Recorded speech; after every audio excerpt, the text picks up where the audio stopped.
You voted, and here's the results of last week's episode. We asked you if you believed in the rake. 40% of you voted and are undecided. Hey guys, this is Rick. And this is Ian here, and we're back with another episode of Into the Abyss. And this time we're going supernatural. Or super normal, depending on where you live. Now tonight's episode is going to be focused upon one of America's most haunted hotspots. And at the end of the episode, you get to chime in and tell us whether or not you think it's real. Or just a load of ghost crap.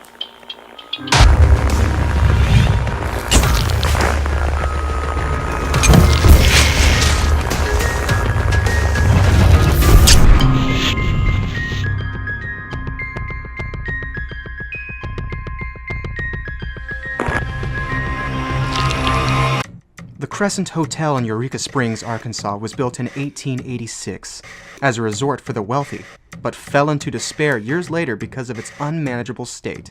Its decadent and well-crafted design was unique for its time, but lent nothing but anxiety and fear to its visitors. The patrons and employees there talked of an unearthly presence that loomed on the grounds, and it quickly lost business.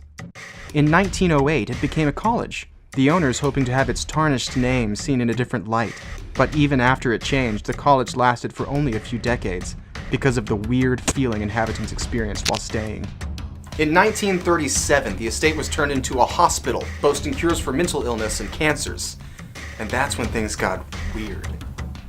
Norman G. Baker, an unlicensed physician, was the new owner and operator of the Crescent Hotel. He moved numerous patients from his facilities in Iowa all the way down to Arkansas. He lost his right to practice because of his unorthodox and bizarre methods, and thought that his newly purchased hotel would be the perfect place to conduct his strange remedies.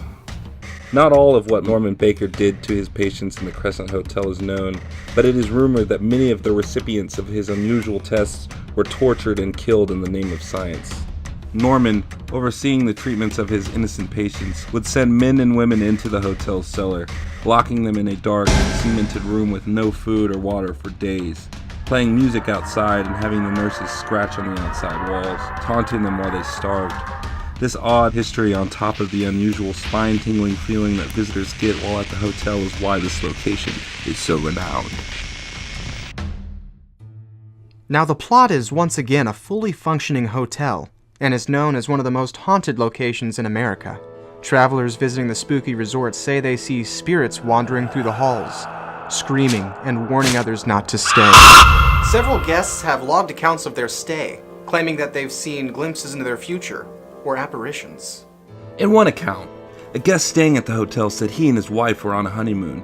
They had heard the strange circumstances surrounding the hotel and wanted to check it out for themselves. During the stay, the husband endured several sleepless nights in which the walls consistently shook and a persistent moaning permeated his room. His wife, who claims to have seen several spirits, said that she insisted on leaving after witnessing a young man hang himself off the staircase. The boy, screaming before jumping, "You won't watch." Days later, the wife had discovered that her own nephew had committed suicide, a boy about the age of the spirit she saw. Spirits and apparitions have long been a part of literature and folklore, nearly as long as recorded human history. People getting tingles down their spine or goosebumps on their flesh when seeing decrepit houses or desolate forests is a phenomenon that's instilled in all of us. But is that feeling the cause of a past soul, or a malicious ethereal being? Or is it just our own brain? Is it possible that fear itself can cause hallucinations and imagery vivid and real enough that one might mistake a stressful night with a haunted one? Joseph Ledoux, a professor of psychology at the New York University, claims that fear has more than one negative impact on the brain. Not only can it cause degenerative disease, including memory loss, it also affects an area of the brain that grounds your sense of reality. Fear is essentially replacing logical thinking with overwhelming emotions. So, if you imagine the worst before actually experiencing something terrifying, your own mind can conjure up its own reality, and therefore render your perception completely false. Could it be that the visitors of the Crescent Hotel are so enamored with the idea of something supernatural that they don't actually see anything supernatural at all? That these ghosts or spirits that they are seeing are just figments of their own imagination? Or is that just one aspect of it? Thermal imaging and audio recordings have picked up strange phenomenons for decades, and countless ghost hunter shows have been made in the process. Hello? Hello? Holy crap.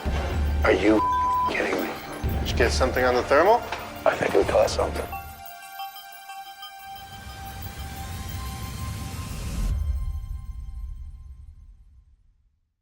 So, is this all a figment of the imagination? Let's ask.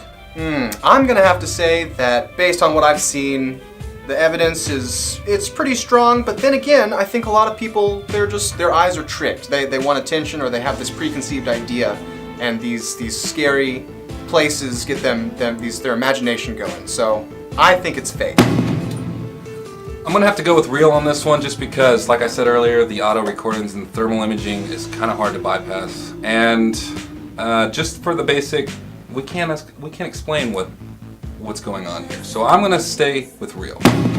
Well, we can't explain what's going on. Like I said, I'm not sure there's quite enough evidence to say in most cases that it is true that these things are actually happening.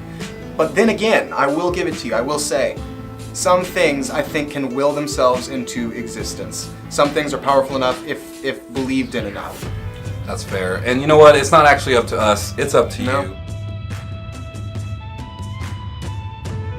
Hey guys, thanks for watching. Do us a favor and like the video if you enjoyed our content, and also subscribe to our channel. Hit the notification button because we're always uploading videos every week. And don't forget, you can leave comments in the comment section to let us know whether you think it's real, fake, or if you're still undecided. You can also follow us here on our social media so you can stay up. And stay out there.